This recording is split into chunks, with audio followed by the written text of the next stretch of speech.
Bonjour. Bonjour, les amis.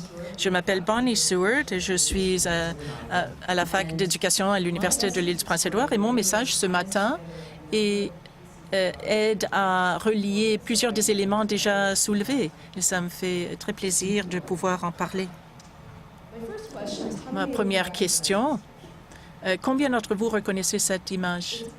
Oui, c'est une image de l'île du Prince-Édouard à l'envers, mais elle a été tweetée par le commandant Chris Hadfield, ancien commandant de la Station spatiale internationale.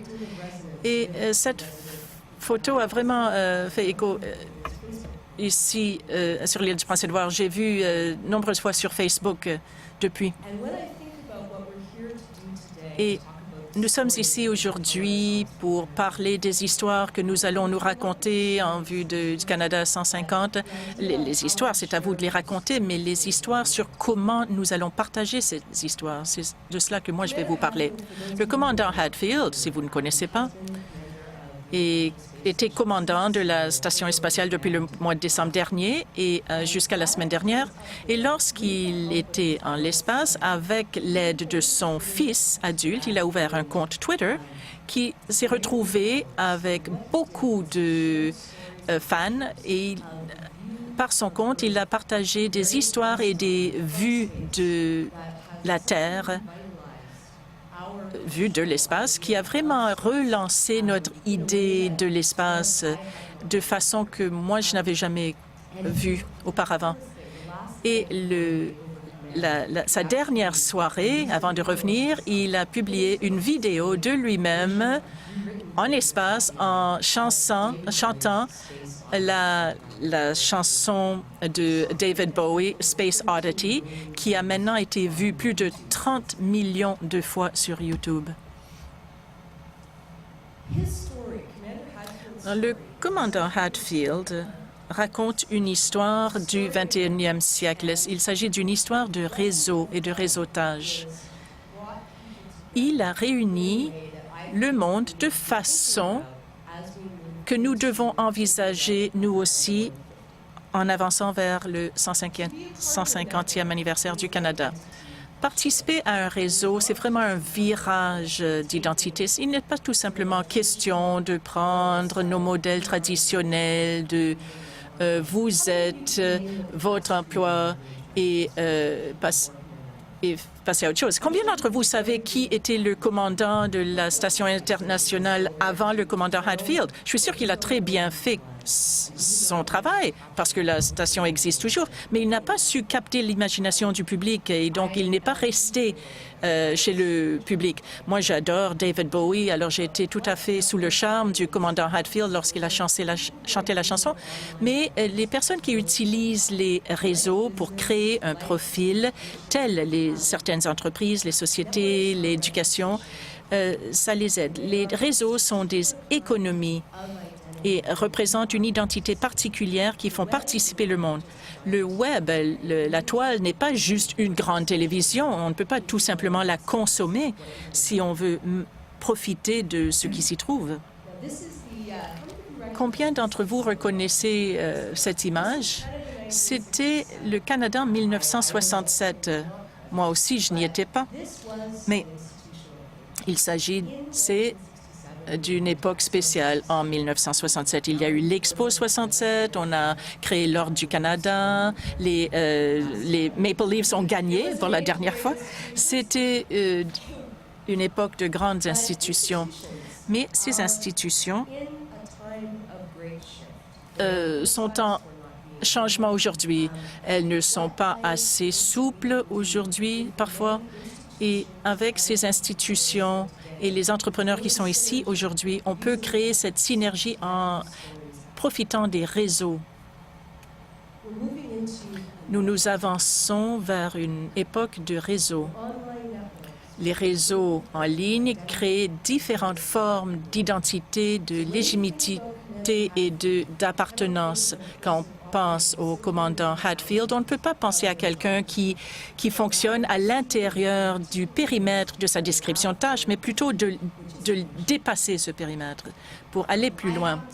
Et moi, je vis de cette façon moi-même. Je suis candidate au doctorat, je suis enseignante, je suis apprenante et enseignante.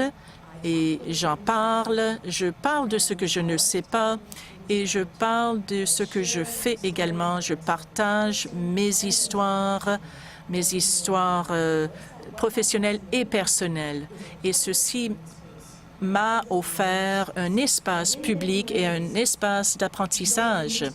Souvent, on n'est pas obligé d'être commandant d'une station spatiale internationale pour avoir de l'influence, mais pour les personnes qui n'ont pas de position de poste dans l'hiérarchie traditionnelle, ça permet à tout le monde de faire partie de ces connexions dont nous avons besoin pour 2017.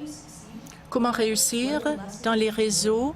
Que pouvons-nous apprendre du commandant Hadfield? Il faut s'approprier de son histoire, il faut en devenir le propriétaire. Et lui, ce que le commandant Hadfield a fait est de partager ce qu'est la Terre et comment nous sommes tous sur la Terre ensemble, vu de sa perspective tout à fait unique. Ce fleuve se prend peut-être au sérieux, mais moi, il me fait rire. Si vous avez une perspective unique, et nous ne sommes pas tous dans l'espace, mais si vous avez quelque chose qui vous fait rire, vous pouvez le partager et créer des réseaux en utilisant ces histoires. Le commandant Hadfield, lors de l'entretien, après son atterrissage, on lui a demandé qu'est-ce qui l'a fait réussir. Et il a dit que les gens ont trouvé non seulement une raison, mais de la poésie dans ce que je faisais. Et il a rendu amusant également. Et nos façons de faire, 1967, lorsqu'on a créé une histoire nationale. En 1967, nous avions un monde à deux chaînes. Il y avait une façon de faire. Mais en 2017, nous avons 1000 chaînes. Donc, il faut devenir plus personnel. Il faut pouvoir rire de soi-même. Il faut tout de même reconnaître que vous êtes en mesure de faire votre travail, mais d'être une personne et d'être ouverte et publique. Ici, le commandant Hadfield, avant sa chanson, il avait fait une version du Harlem Shake dans l'espace. Il était terrible d'ailleurs, mais il a fait rire tout le monde. Ici, vous voyez le mont Vesuvius, vu de l'espace, entouré de 500 000 personnes qui vivent dans cette zone de danger. Il est difficile de voir cette image sans reconnaître les humains qui vivent autour. Et une chose que peuvent faire les réseaux est de créer ce sens d'humanité et nous aide à nous voir chez les autres. Moi, je propose que d'ici 2017, nous avons besoin d'un nouveau sens des commentaires publics. Le commandant Hadfield n'était pas seul dans l'espace. Nous avons besoin des institutions qui existent. Nous avons besoin de nos entrepreneurs, mais nous avons également besoin des voix pour faire partir, pour aider à créer ce sens d'appartenance. Le centre de la Confédération, les universités, les gouvernements, Parc Canada, toutes ces institutions ont une infrastructure, un capital humain,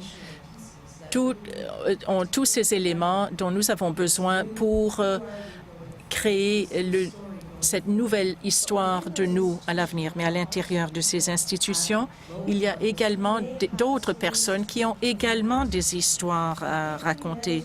Et si on réussit à les réunir, les institutions, les entrepreneurs et les réseaux, je pense qu'on aura quelque chose de très puissant qui servira à relier tout le monde ensemble en utilisant les réseaux sociaux pour les célébrations de 2017.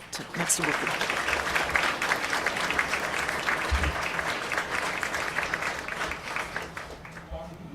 Barney, pouvez-vous définir un peu plus ce que vous espérez voir, ce que vous pensez pourrait se produire, cet espace commun public? Cet espace commun public appartient non seulement à ceux qui en ont les moyens privés. Il faut que c'est quelque chose, cet espace commun appartient à tous, à partir de la plus petite personne à la plus puissante.